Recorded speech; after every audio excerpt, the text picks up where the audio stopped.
Bienvenue à tous. Welcome to Reporters. I'll look at the very best of France 24 from around the world.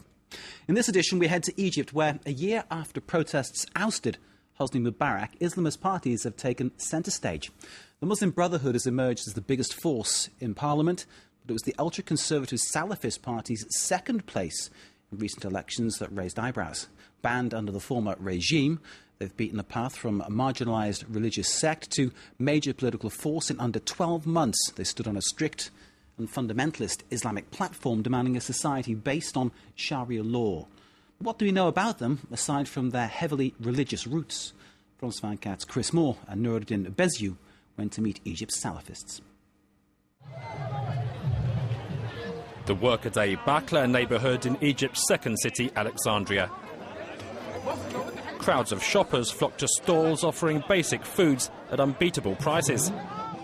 The Salafist Al-Noor party organises this popular market 3 to 4 times a month. They've hit on a recipe for success, polling 24% in parliamentary elections, second only to the Muslim Brotherhood. We're acting out of charity. This isn't about bribing citizens with services. We're just carrying out our plan to help the Egyptian people. That's our economic program. Up the road, we meet party president Imad Abdul Ghaffar. Here in his local mosque, the qualified doctor earned his spurs in the Salafist movement. Followers of Sunni Islam, their model society is that of the early Muslims, one based on a strict adherence to the Quran and Sharia law. This Friday, Imad is leading prayers.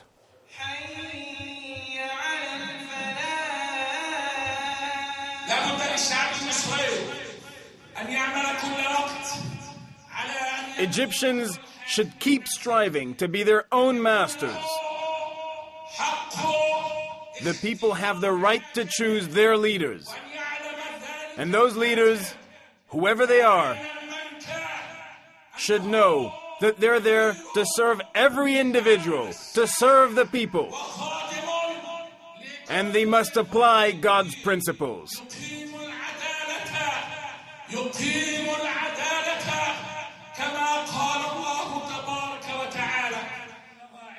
Before former President Hosni Mubarak fell in February 2011, Egypt's Salafists worked in the half-light in mosques like this one. The security services, wary of Islamists, were never far away. Only in May did the movement openly step into politics with the creation of Al-Noor, the light. Before the revolution, prayers had to be on more general subjects. We couldn't be as frank and direct as we are now. Not far away, another mosque. Ahmed Farid is celebrating his daughter's wedding. One of 5 spiritual leaders of the country's Salafists, he keeps a close eye on Al-Noor's policies. We are the reference point for the party. They come to us for all matters relating to Islamic rules, to Sharia. Al-Noor is the political arm of the Salafist movement. Believing in total freedom, that individuals can do what they want as long as they don't hurt others, like people pretend, that doesn't work in our religion. Because we are the servants of God, and servants obey their masters. The Salafists we meet say their movement runs 2 in 3 of Egypt's mosques. Alexandria, with its beaches and bars, is one of their bastions. Next stop, the city of Fayoum, 130 kilometres southwest of Cairo. Here we meet Abu Muslim. At 16, he became the country's youngest Islamist prisoner and spent 14 years behind bars before being freed in 2006. He takes us to see a man who describes himself as an ex-jihadist. The pair met in jail. They're buoyed by Al-Noor's parliamentary success and hoping for more. So do you think Salafist ideology can be as well represented in the upper house as in the lower one? You know what? I think it can do even better.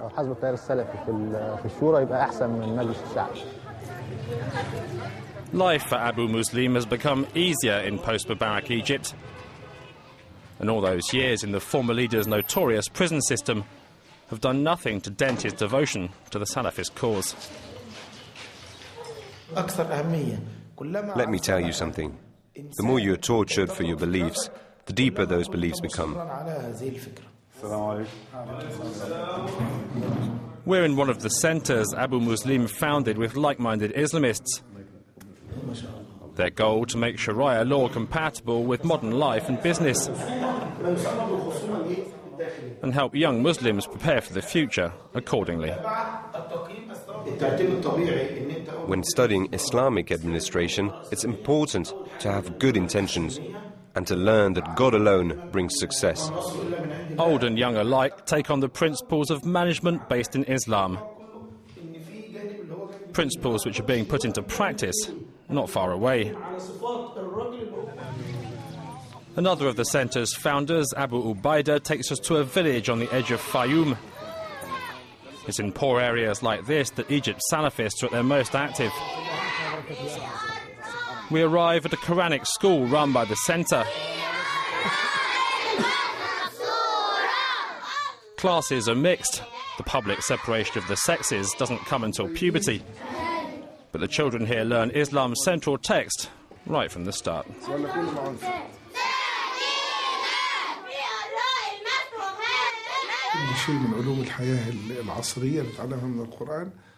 We learn everything in modern life from the Quran. Education, respect, how to behave, faith. The Quran is our constitution and the guide of our nation.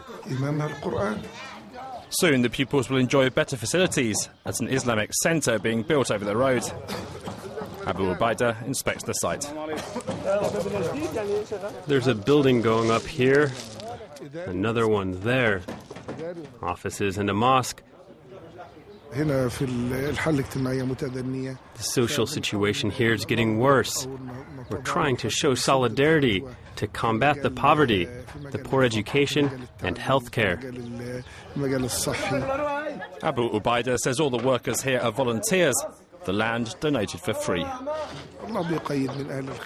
God sends us kind people who help us and other benefactors. With their money, everybody helps out and things get done easily. Building and educating, activities the Salafists once carried out on the quiet. Now they're doing so in the open and on an entirely different scale. Now we travel to Cairo, Egypt's labyrinthine capital. A nondescript suburban office is Al-Noor's HQ in the city. It doubles as a newsroom for the party's newspaper, and the president we saw preaching in Alexandria is acting as editor. There could be some problems with this article. We'll have to correct it on Tuesday. The question of party funding sparked some unexpected joking. The party doesn't have much money. We've got $1 million, but don't say anything. Ah, so you brought us that suitcase. With that, the meeting ends, and Ahmad leaves to meet civil society reps, keen to know about Al-Noor's programme for the new Egypt.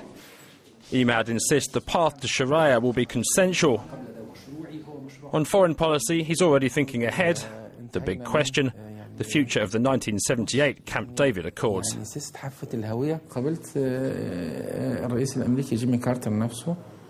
I talked with former U.S. President Jimmy Carter in person, and even he's not happy at what happened with the Camp David Accords. He said two things were at stake: peace between Israel and Egypt, and the Palestinian problem, the right to return and the creation of a Palestinian state. He said something must be done to advance their cause. And he was mediator at the Accords. What more can I say? Camp David undermined Egypt, the Arabs, the Muslims.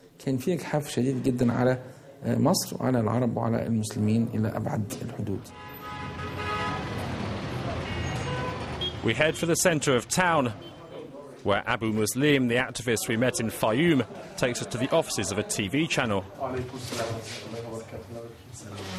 The station's mission? To counter Christian proselytism.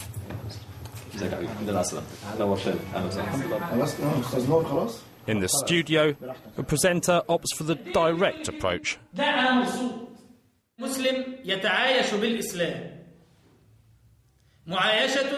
Muslims live alongside non-Muslims according to Sharia, just as the Prophet did. I say to non-Muslims, I accept you in my country, and you accept me too. But love, that comes from the heart. It's not something you can have on demand. More on that right after the break.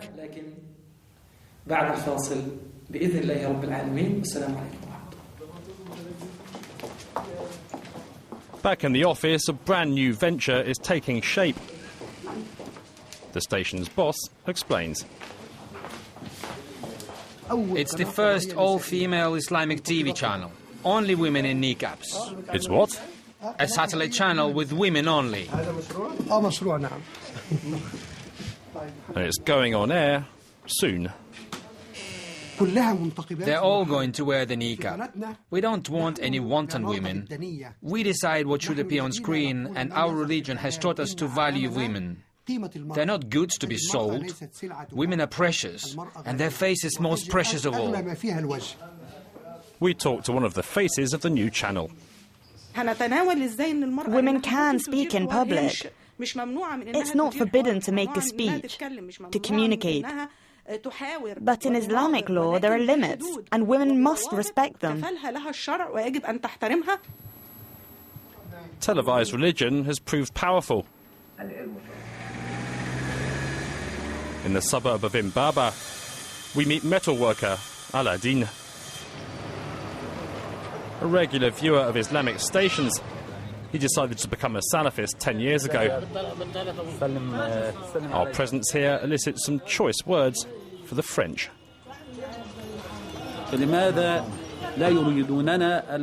They want to see half-naked women in Egypt, while in France and other European countries, they ban the niqab. Over there, the call to prayer is banned. The niqab is banned. Every country should be free to do as it likes. So, if you don't want to see veiled women in your country, why should I have to see women who are not covered up in mine? The media are horrible about religion. They've reduced it to the things it forbids. Cutting off thieves' hands, stoning adulterers. Why not talk about how Islam treats economics, agriculture, health? Aladdin goes to pray in the little mosque he built himself. With Hosni Mubarak gone, religious parties have leapt from the shadows. The generals who replaced him are promising to hand power to a civilian government. And now, Egyptians are about to learn how far and how fast the Islamists will go in applying Sharia, and how much sway the Salafists hold. Our reporter Chris Moore is here in the studio. Chris, it hasn't taken long for the Salafists to emerge as a pretty slick political machine. So, what do they actually want? Well, if you look at their ideology, it's pretty clear-cut. We're talking about imposing Sharia law, an ultra-conservative, if you like, agenda. You can expect a tough line on the likes of gambling and alcohol. What we tried to show in our report, however, it's quite a complex movement. There's a kind of groundswell of everyday Salafists, if you like, people who like to lead the holy life. There are kind of the religious supremos, and in between that, you've got the political element. They were very keen to see us. They're operating quite a slick media operation. Imad Abdel Ghafour there, who you saw in our report, his discourse remains, if you like, one of moderate Salafism, that these conservative ideals, if you like, they are what we want, but we're prepared to tread softly in going there, that nothing will happen without the agreement of the Egyptian people. And at the end of the day, all we want to do is make life for the Egyptian people better. And they say they work, as you saw, in poorer areas. You saw them distributing cheap food at a market there, and that's where they've gained a lot of their support. So where does their backing, their financial backing, come from? Is it, as is suggested, Saudi Arabia? Well, something you certainly hear all the time in the streets in Cairo is that it is indeed Saudi Arabia. That's something which is very difficult to prove, of course, and something which the Saudis have vehemently denied on numerous occasions. We put that question to the party itself, to various members of the Salafist network. The response was always the same, that this money comes from benefactors, people who agree with our cause and are prepared to fund it. At the same time, there is, and there has been for a long time, as I think we've shown, a kind of Salafist network within Egypt. It's one which can work in more and more freedom. Within that network, there are people with means, there are businessmen, etc., who now have a political outlet for their religious beliefs, but sort of like tracing, if you like, the exact flow of money, very difficult to do. There appears to be, from the outside at least, a large gap between the people who kicked off the revolution 12 months ago, the kind of Facebook generation, the people who were using social networks to create the groundswell which led to the overthrow of Mubarak. There seems to be a big gap between what they want and what these people are looking for. So how do the original revolutionaries, if you like, the Facebook people, how do they view the Salafists? Yeah, it's very interesting talking to what's been dubbed the Facebook generation, if you like. What a lot of them will tell you is that at the moment we just don't know these Islamists very well, particularly the Salafists. We'll let them work, we'll see what they do, and we'll see what happens. We'll keep an eye on them, if you like. For those young people, the real enemy at the moment remains the army, a military council who they accuse of wanting to stay in power at all costs. Remember, it's only a month or so ago in which demonstrators were again being killed in Tahrir Square. For them, the revolution is not over, and that's the fault of the army. Chris Moore, thank you very much indeed. You can see, once again, Chris Moore's report via our website, france24.com. This is Reporters. You're watching France 24. Stay with us.